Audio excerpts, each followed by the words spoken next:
Bom dia, oitavo B. Hoje é dia 29, né? Quinta-feira.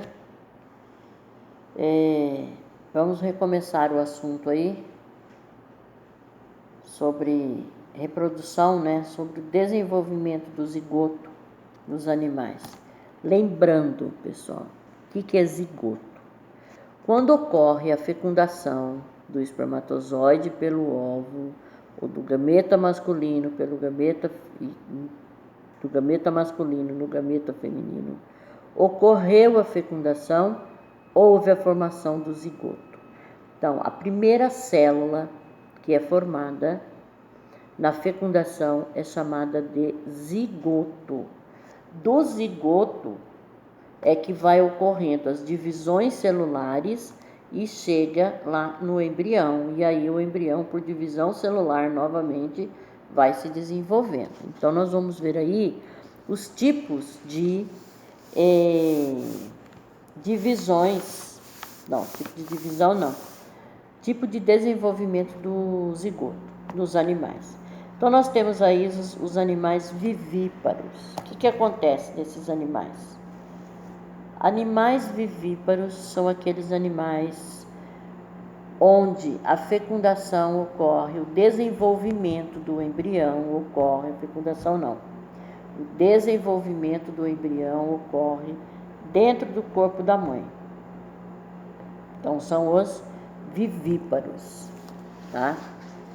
Os ovíparos, o desenvolvimento não acontece dentro do corpo da mãe, mas sim a fecundação. Aí a fêmea vai, coloca os ovos e o desenvolvimento dentro desses ovos acontece no meio externo. Os animais ovovivíparos, tá? Eles se desenvolvem no interior dos ovos e no útero das fêmeas, tá? Então existem essas diferenças aí. Vamos ver aí o que ele está falando de cada uma delas, pessoal. Desenvolvimento do zigoto nos animais. Após a fecundação é formado o zigoto, que passa a sofrer divisões celulares por meio das quais se origina um embrião. Ao longo do tempo, esse se desenvolverá até o nascimento. Em alguns animais, o desenvolvimento ocorre no interior do corpo da mãe. Em outras espécies, isso não acontece. Em virtude disso, é possível classificá-los em vivíparos, ovíparos ou ovovivíparos. Pessoal, voltando um pouquinho aí, quando ele diz aí, sofre divisão celular, então, o zigoto, ele passa a ser embrião depois que ele sofreu divisão celular. O embrião, ele vai desenvolvendo, ele passa a ser feto, aí vai desenvolvendo o feto até nascer a criança lá, ou até nascer aquele novo ser ali, tá? Então,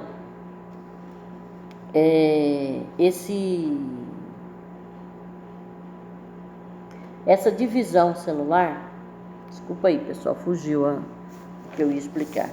Essa divisão celular, pessoal, ela ocorre de duas maneiras, mitose ou meiose.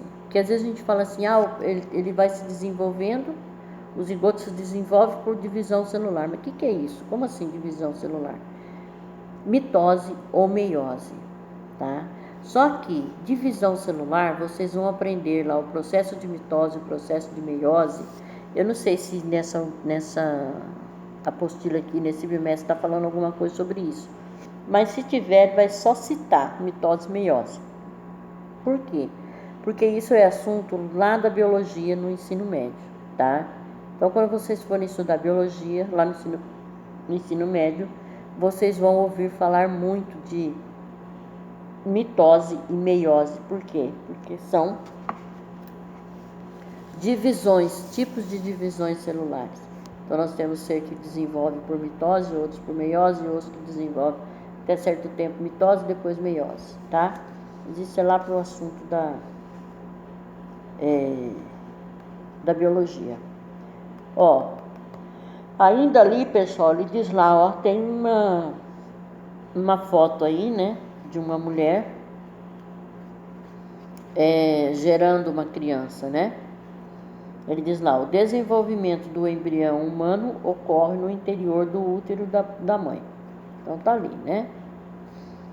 Vamos ver lá o que ele diz, cada um desses tipos que eu falei para vocês aí. Animais vivíparos. Animais vivíparos são aqueles cujo desenvolvimento do embrião ocorre no interior do corpo da mãe. No caso dos mamíferos, como o ser humano, acontece em um órgão chamado útero, especializado em acolher o embrião até que ocorra o nascimento. A nutrição e a oxigenação do filhote são fornecidos pelo corpo da mãe por meio da placenta.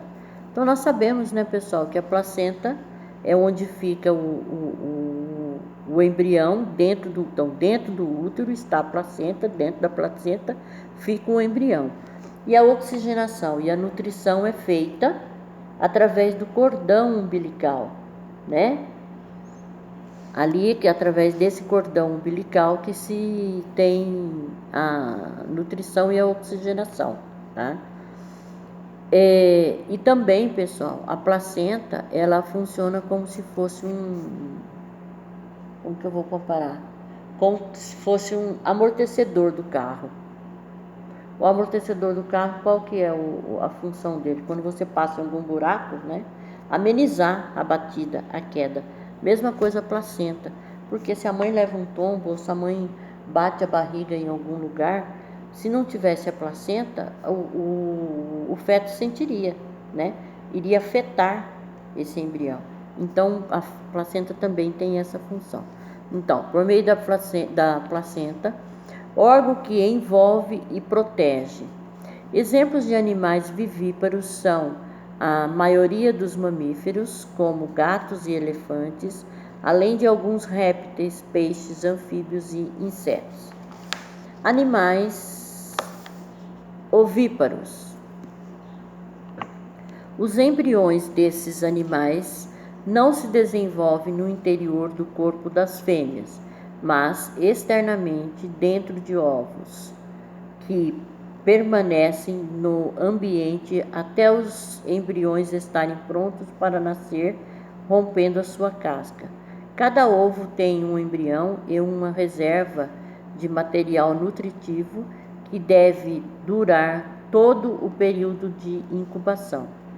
Em animais como aves e répteis, o ovo é formado por uma casca impermeável que evita a desidratação do embrião no ambiente terrestre, mas possibilita a troca de gases entre os meios interno e externo. Os anfíbios, por sua vez, não produzem ovos com essas cascas, sendo necessário ambientes terrestres bastante úmidos ou locais aquáticos para o desenvolvimento desses embriões, tá? Animais ovovíparos. Os ovovíparos desenvolvem-se no interior dos ovos e no útero das fêmeas.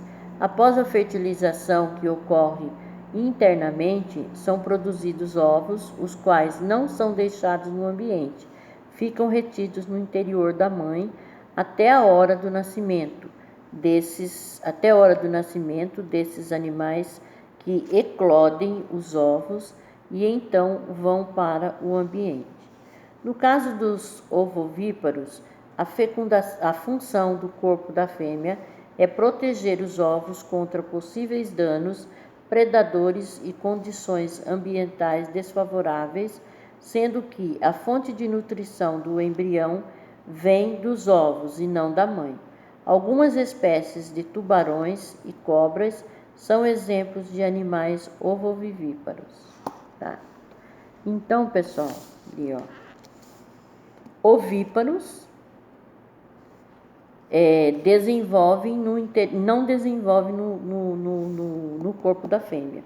O que acontece? Ocorre a fecundação e após a fecundação, a fêmea vai gerar os ovos dentro dela. Só que aí, ela gerou esses ovos, ela vai pôr esses ovos para o meio externo.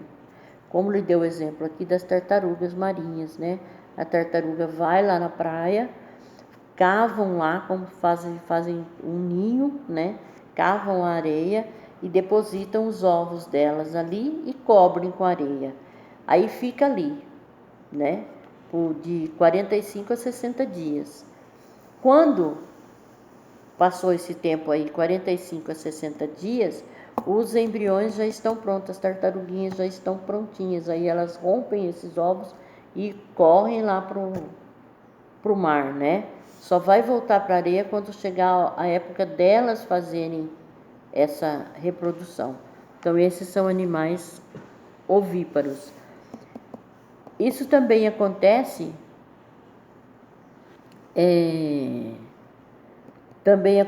com os insetos, que eles vão colocar os ovos ali na folha ali, ó, pessoal. Tá? Tu tá dizendo ali, ó, tartaruga liberando seus ovos em ninho na praia, ovos de insetos depositados em uma folha. Então, depositou ali, ou seja, no meio externo. Então, o ovo é produzido dentro do corpo da fêmea, mas é depositado no meio externo para o desenvolvimento do embrião. Já os animais ovovíparos, eles se desenvolvem no interior dos ovos, no útero da fêmea. Fica lá no útero da fêmea? Fica, só que fica dentro do ovo. É o que acontece aí, ó. Tem até o exemplo aí um tubarão, que é ovo ovovíparo, tá? Então, acontece aí com os tubarões, cobras, né? Tá? Lagartixa, pessoal, acontece a mesma coisa das tartarugas. Eu não sei se vocês já viram, mas eu já tive a oportunidade de ver, ter a curiosidade de ir num monte de areia e verificar ali, sempre depois de chuva, na época de chuva, se tiver um monte de areia na frente da sua casa, ou algum lugar assim, aquele monte de areia, às vezes você encontra ovos, grande quantidade de ovos de lagartixa ali, porque quando chove, né, aquela areia fica úmida, aí as lagartixas vão e elas depositam os ovos ali, depois elas cobrem com areia, aí fica úmidozinho. Aí quando está pronto lá para as lagartixazinhas saírem, elas rompem a casca do ovo e sai ali, tá? Então, o desenvolvimento do zigoto pode ser dessas três formas, né? Você já sabe o que é zigoto. Falando ali, pessoal, sobre essas tartarugas, tem ali tartarugas marinhas, lá na página 276. Vocês sabem, se vocês já ouviram falar, né, que existe no Brasil um projeto chamado Tamar, Projeto Tamar, que ele é desenvolvido em algumas praias, tá? No litoral de alguns estados, mais na Bahia, acho que 90% desse projeto está na Bahia, tá? Por conta da temperatura da praia, tá? Mas existe também em Sergipe, São Paulo, Santa Catarina, mas muito pouco, mais na Bahia mesmo. Esse projeto Tamar, pessoal, é um projeto que ele visa cuidar das tartarugas marinhas, tá? Para que elas possam realmente se reproduzir, né? Para que não haja a extinção desses animais. Vamos ver aí o que está falando sobre esse projeto Tamar. Olha lá. A Bahia é um dos estados que mais recebe tartarugas marinhas na época da desova. Nesse período de reprodução, as tartarugas retornam ao local onde nasceram. No litoral baiano, elas constroem ninhos, cavando buracos nos quais depositam seus ovos. Após enterrá-los, as tartarugas voltam ao mar e seus ovos ficam nos ninhos durante o período de desenvolvimento dos filhotes. Após nascerem, eles se deslocam para o mar, onde passarão a maior parte da vida, exceto, por exemplo, para a postura dos ovos em sua época reprodutiva. São registrados cerca de 10 mil ninhos de tartarugas na Bahia, aproximadamente um terço do do total brasileiro.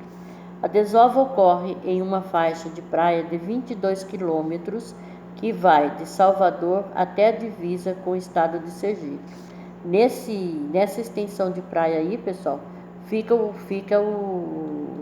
os biólogos do projeto Tamar para proteger essas tartarugas. Um dos fatores que fazem da Bahia um local preferido pelas tartarugas para a desova é a sua temperatura. O adequado para o desenvolvimento e nascimento dos filhotes é entre 24 e 33 graus Celsius, números geralmente registrados no território baiano na época da desova das tartarugas. Projeto Tamar. O Projeto Tamar é uma organização cuja missão é conhecer recursos e proteger as populações das 5 espécies de tartarugas marinhas que ocorrem no Brasil. São elas, as 5 espécies aí, pessoal: tartaruga cabeçuda, tartaruga de couro, tartaruga oliva, tartaruga verde, tartaruga de pente. São esses 5 tipos de tartaruga, tá? E aí nós temos aí, ó, o ciclo de vida aí, ó, pessoal, dessas tartarugas marinhas, dentro desse projeto Tamar aí. O que acontece, ó? O acasalamento. Então, em primeiro momento, há esse acasalamento, né? Macho e fêmeas adultos migram para as áreas de reprodução, né? Então, eles vão para a área de reprodução. Ao acasalamento, e aí o macho volta para onde ele tem alimento, ou seja, volta para o mar. Ele está dizendo lá, o período de reprodução, os machos voltam para as áreas de alimentação e as fêmeas se dirigem para as áreas de desova. Então, o macho volta para o mar e a fêmea vai para a areia para fazer a desova. Ela fica ali durante 15 dias, fazendo de 3 a 7 desovas. Então, ó, em um intervalo de 14 dias, pessoal, 14 dias, as fêmeas realizam de 3 a 7 desovas. Bastante, né?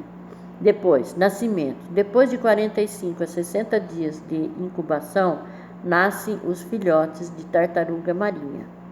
Cada desova tem cerca de 120 ovos.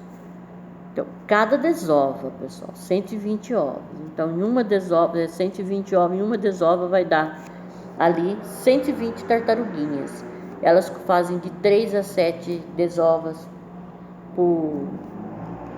em 14 dias, né? Então, imagina aí a quantidade de tartaruguinhas, né? Aí, ocorreu essa desova, elas ficam ali. Aí, a segunda etapa é elas romperem, né? Romper a casca desses ovos e correm para o mar.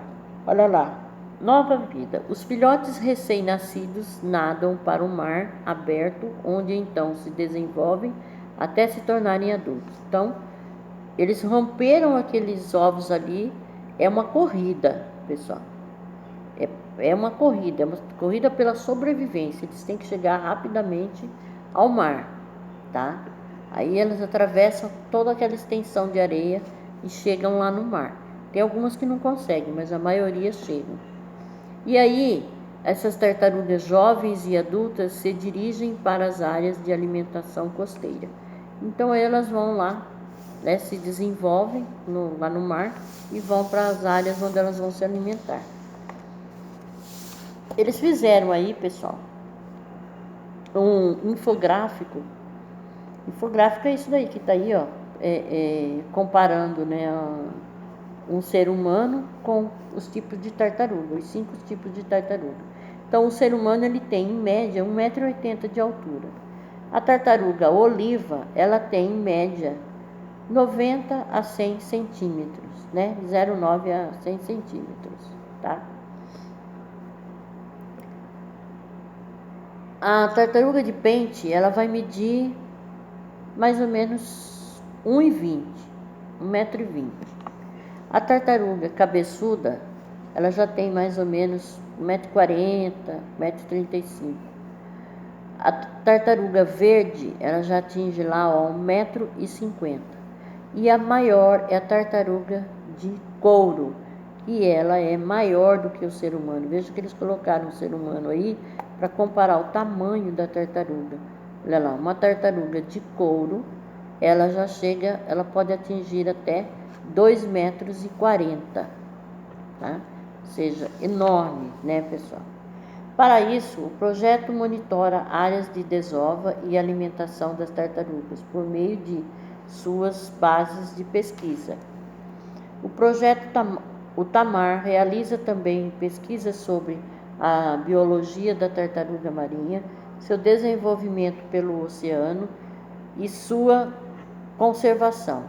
Os profissionais trabalham com as comunidades caiçara e os pescadores a fim de instruí-los quanto à preservação da vida das tartarugas, além de promoverem também programas de educação ambiental em seus centros distribuídos por toda a costa do Brasil, inclusive na Bahia. Esses caiçaras, pessoas, são essas pessoas que moram ali, né, na beira da praia, tá? E eles já acostumaram com esse pessoal do Projeto Tamar, e eles ajudam também a monitorar essas tartarugas. Então, na época de desova dessas tartarugas, e na época em que essas tartarugas vão sair dos ovos, né, vão romper esses ovos, eles ficam ali monitorando.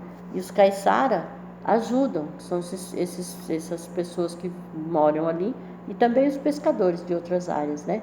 Ajudam, tá, a cuidar disso daí. Em relação a isso daí, tem um trabalho aí que vocês iriam fazer, né? Se estivéssemos em aula, mas não estamos, né? Em aula presencial, portanto, nós não vamos fazer. Mas o importante é vocês saberem que esse projeto Tamar existe. Ele é um projeto muito importante, tá? Envolve o trabalho de inúmeros biólogos, tá? E existem aí, ó, não só na Bahia. Vocês têm aí, ó, alguns estados onde existe o projeto Tamar. Então, ele tem lá em Pernambuco, Sergipe, Bahia, Espírito Santo, São Paulo e Santa Catarina. Só que São Paulo e Santa Catarina é bem pouquinho, pessoal, tá? Mas existe, tá? Em Ubatuba, em São Paulo, tem esse projeto, certo? É muito importante esse projeto. Então, pessoal, sobre a fecundação nos animais, é isso aí que eu quero que vocês tenham uma noção, tá? Existem também, pessoal, a reprodução das plantas, né? Que envolvem gametas. Tem pessoas que acham que as plantas não têm o feminino e o masculino, mas tem, tá? Tem plantas que não, tem plantas que tem. Isso depende de cada tipo de planta, né? Nós temos vários tipos de plantas aí, temos os angiospermas, né? Temos os gimnospermas, as briófitas, as pteridófitas, temos vários tipos de plantas aí. Os angiospermas, as plantas ditas angiospermas, são as que têm esses gametas masculino e feminino, tá? Essa parte aí, pessoal, da reprodução das plantas, está aqui na página 278.